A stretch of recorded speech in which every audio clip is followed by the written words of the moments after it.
जरा अपना परिचय बता दीजिए। मेरा नाम आचार्य मथुरा प्रसाद शुक्ल है। मैं पहले वेद विभाग अध्यक्ष था। 2011 में रिटायरमेंट हो गया। मेरा मुख्य विषय वेद, ज्योतिष, कर्मकांड, वास्तुशास्त्र इत्यादि था, जिसकी रुचि आज भी कर रहा हूँ, जिसमें यज्ञ आदि कराना, अनुष्ठान कराना, ज्योतिष से संबंधित विषय रखना, वास्तुशास्त्र वगैरह करना, प्रवचन इत्यादि करना। आचार्य जी, आमतौर पर देखा जाता है कि वर्तमान समय में मांगलिक दोष को लेके बड़ा असमंजस की स्थिति उत्पन्न हो गई है। तो मांगलिक दोष क्या मतलब क्या होता है?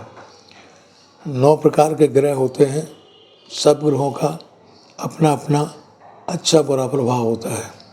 मांगलिक दोष जिसको कहते हैं उसका ओरिजिनल नाम है विधवा योग।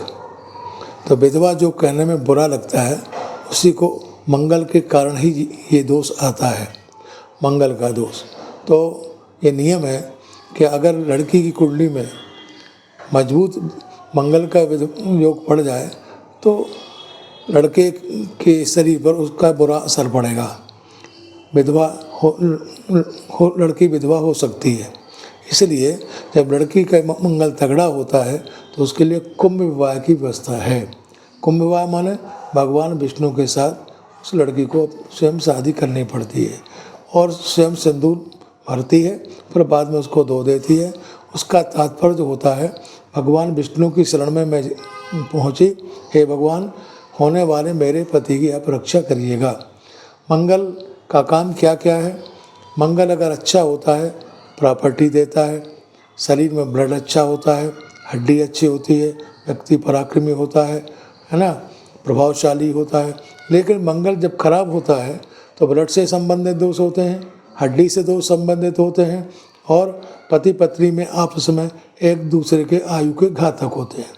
उसी को आयु के घातक वाले दोष को ही मंगला दोष कहते हैं। उस मंगल के काटने के दोष भी होते हैं। अगर लड़की की कुंडली में मंगल दोष है और लड़के की कुंडली में भी मंगल है तो फिर कोई दिक्कत नहीं होती है, किसी को कोई परेशानी नहीं होगी। लेकिन एक की कुंडली में मंगल दोष है, दूसरे के में नहीं है, तो उसके स्वास्थ्य पर असर पड़ेगा। और मंगल जो लोकाचार में या अन्य पंडित लोग जो कह देते हैं कि ये 28 साल के बाद या 30 साल के बाद मंगल दोष समाप्त हो जाएगा, तो ये जीवन में कभी समाप्त नहीं होता है। अगर ऐसा समाप्त होता तो ध्यान दिया जाए कि 50 साल तक कोई व्यक्ति जिंदा है और उसका पत्नी का मारकेस आ गया और 50 उसके मारकेस के द्वारा पति खत्म हो गया। अर्थात मंगल जब भी आएगा और अगर वो मारकेस है या मंगल दोष से संबंधित है तो अटैक करेगा।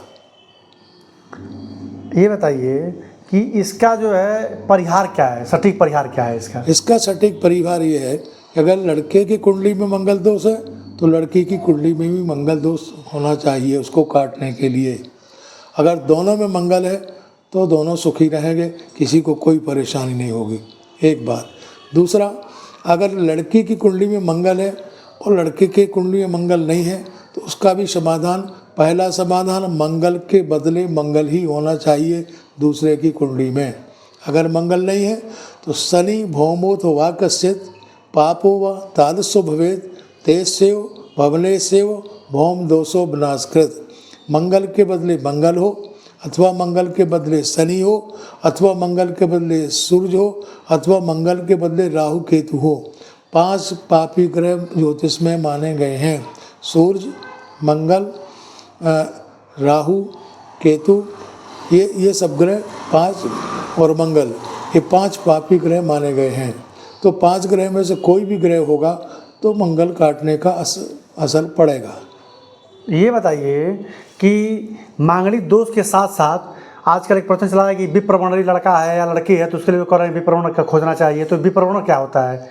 प्रश्न चला है। वर्ण ब्राह्मण, क्षत्रिय, वैश्य, शूद्र, जो 4 जातियाँ वेद शास्त्र पुराणों में कही गई हैं, उसी ब्राह्मण को ही विप्र कहते हैं।